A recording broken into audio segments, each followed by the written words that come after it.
தெறிக்கவிடும் காரம் நிறம் சுவையை தருகிறது. ஆச்சி மிளகாய் தூள் தெறிக்கவிடும் காரம் நிறம் சுவை. நாடு தழுவிய வேலைநிறுத்தம் காரணமாக நாகர்கோவிலில் இருந்து திருவனந்தபுரம் செல்லும் பேருந்துகள் தமிழக கேரள எல்லையான களியக்காவிளை வரை மட்டுமே இயக்கப்படுகின்றன. கூடுதல் விவரங்களை செய்தியாளர் பிரசாத் வழங்க நாம் கேட்கலாம்.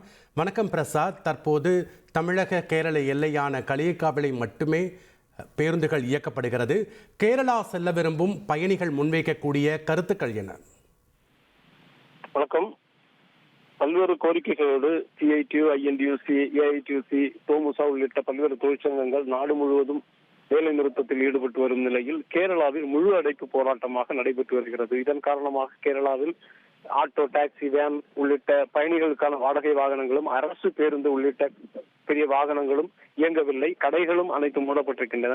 இதன் காரணமாக வழக்கமாக திருவனந்தபுரத்திலிருந்து கேரள மாநிலம் நாகர்கோயிலிருந்து கேரள மாநிலம் திருவனந்தபுரத்திற்கு செல்கின்ற பேருந்துகள் இயங்கவில்லை.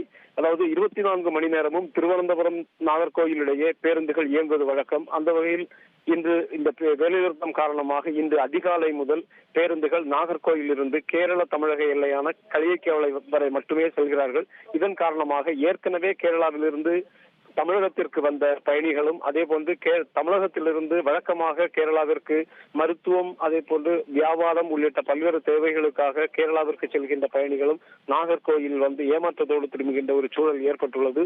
இதன் காரணமாக இந்த பேருந்துகள் களியக்காவிளை வரை இயங்குவதால் களியக்காவிளையிலிருந்து கேரளாவிற்கு செல்ல முடியாத நிலையில் நாகர்கோயிலிருந்து களியக்காவிளைக்கு செல்வதா இல்லை இங்கேயே இருப்பதா என்கின்ற குழப்பத்திலும் பயணிகள் காணப்படுகிறார்கள்.